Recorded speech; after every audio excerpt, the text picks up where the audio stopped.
Take and TalkPix.com. I'm Rob Kruger, and this is episode 93 with our Fundamental Fridays. Hey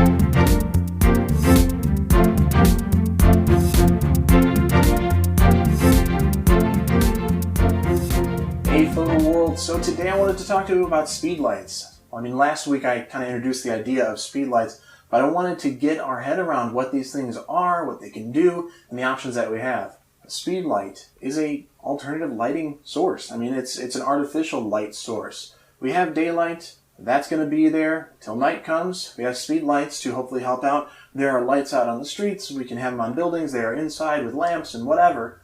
There's light all around us to be able to interact with and photograph with, but a speedlight is a great tool to be used where you can control how much, in what way, how little, direction, all sorts of things. So let's have a look. I'm going to bring you to the back of this one right here. Let me get the screen to light up, and let's set the focus back in place where we need it to see this. I think that's about it. And we have different things going on here. We have TTL, that stands for through the lens. We also have a zoom of, I don't even know what it is, 28 millimeters, and it shows f2.8. And, the little red indicator light saying, yep, we're ready to go. It's charged enough. That lights up the screen, just doing a test button. We have a few different dials down here, a bunch of different buttons. This dial here, a center button for it. There's all sorts of things. Red on the bottom. For Nikon, it's just a little flip switch. Canon has kind of a rotating rubber grip that comes down. And I think I like Canon set up a lot better. It seems like it'd be much more stable. Anyways, that's the back of it. Let me bring it back over here. We have these tools. There's so much we can do with them. Let me throw this one on the camera and just show you a couple little things here. I'm going to keep it on TTL today. That's all we're going to do and look at it. And just as I'm going here,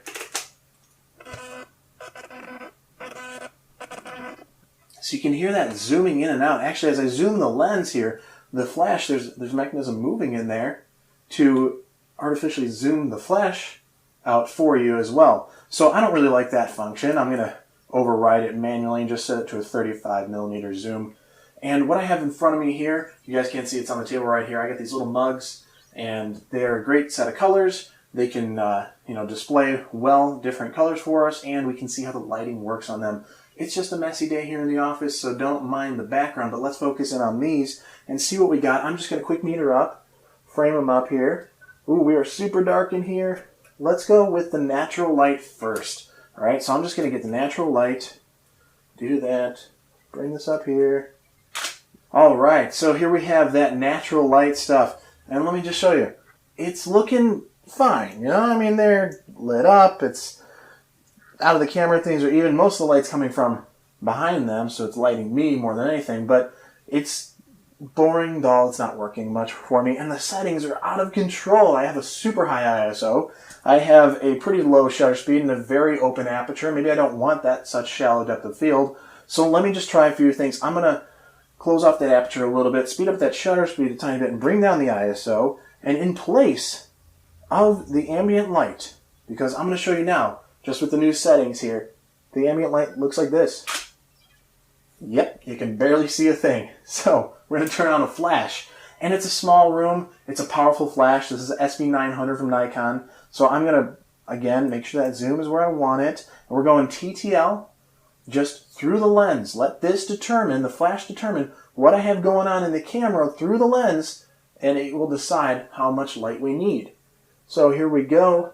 Focus up and go. Straight, direct flash. And it has this wonderful, ugly feature we like to call in the industry, it looks too flashy. Which really, we mean the flash is very front directional, and there's no dimension happening because of it. And then you see an awful shadow right behind. And if we're looking at this image, yes, we see the nasty shadows just peeking out on the sides of these mugs. The colors look okay. It's a little brighter than we need. Those hot spots are showing up right in front. We can tell the light is right here, so it doesn't look pretty at all. I have this cool benefit of white ceilings and off-white walls. They're a little bit yellow, kind of cream. So here I'm going to do something. I'm going to take my flash and point it straight up. I'm just going to bounce it straight up. Bounce. What does that mean? I'm going to shoot the light above me. It's going to hit the ceiling and then bounce off the ceiling, creating light overflow everywhere in this room. But when it's going through the lens, it's going to read how much it needs for these mugs here. So it's going to give enough power. It's going to be more than I need for the mugs, but it's going to be enough that it reaches the mugs because it's actually trying to light up a lot more now that it's creating such a wide range going up, hitting the ceiling, bouncing down, and spreading out even further. Light is kind of like water when you want to think about how it reacts. What direction is the water coming from? What would be wet? If you threw water up above you in a room and it hits the ceiling, where would it splash to? It would kind of hit up and then go a little bit everywhere. So you have to think about that. And I also try to tell my assistants or my students when they're looking at a speed light and just trying to figure out how to aim, pretend there's a laser pointer coming straight out of here. We remember those little red dot laser pointers? Take that light and point it where you want to go and understand that it will spill out all over the place. A speed light does that more than anything. Studio lights do too, but you have a lot of different modifiers that can change that. Same with the speed light, there's modifiers for it. But you have to understand that light goes. It just goes everywhere. So if this thing lights up, it sprays out all over. The most intensity will be right here in the middle. And you kind of have a good wash of light everywhere. I'm going to bounce this, see what we got. So that same exposure, that same disgusting exposure with that flashy look in the front where it's flat and gross and the nasty shadows. Now I'm going to do this where I bounce it up. Here we go. Boom! Look at that! We have some dimension even. I mean, there's like a nice little highlight rim on top of these mugs here. It's filling in the mug itself. The background doesn't fall off darker because the light intensity has a fall off value. And when we go this way, when we go right into those mugs, the light will reach there and fall off intensity as we go so it gets darker in the background. This way, we shoot it straight up. It hits, it's falling off intensity, yes, but it's on TTL to go, hey, I need this much light. I need this much light coming from the ceiling, coming from wherever it's coming from the flash initially. And it comes down here. It meets you right at the mugs. And look at where I'm aiming. I'm aiming at these mugs, and then the background doesn't go further down by a whole lot, considering the ceiling so much further above than the floor. So the fallout is way, way less, creating this even light. Very nice. We have some dimension happening here. The shadows are actually just barely underneath the rims of each of them on the base there. You kind of have this really open scene. And that is pretty darn beautiful. I don't want to overwhelm you. I mean, I could go all day talking about TTL flash, but I just want to stop with the directional flash, that bounce coming from above. I mean, even if we went somewhere to the side, bounce is bounce. So let's try it like that real quick before we go, because boom, right there. Yes, similar. It's a little different. You can tell it's coming from this direction now because I'm shooting light that way. It's coming back into the scene. And then we have the fall off being very similar to that above bounce. But it creates a much better, smoother light without harsh directional shadows. And we don't have that nasty, flashy look that we go for with that directional flash.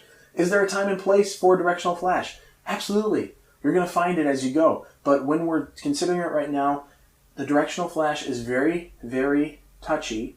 And it's a little bit more of a fill light rather than a full-on light source when you're doing directional. It's very difficult to use that in a good way, very directional from the camera's view. Directional is what we talk about. Because directional lighting is great. You can come in from sides, you can come in from behind, off angle, whatever. Directional lighting is a totally different topic. But on-camera flash, directional from the camera's perspective, bouncing straight back in, it doesn't do a whole lot for your picture usually. Can you use it? Absolutely.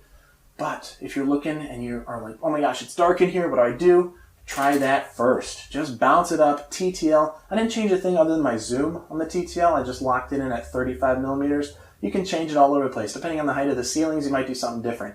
But I just want to stop there today, Photo World. TTL for Speedlights. I think we'll continue the Speedlights stuff for a couple more weeks and see where we go with it. I'm Rob Kruger, Take and Talk Pics. You know that. That's why you're here. Awesome. Get out there and happy shooting.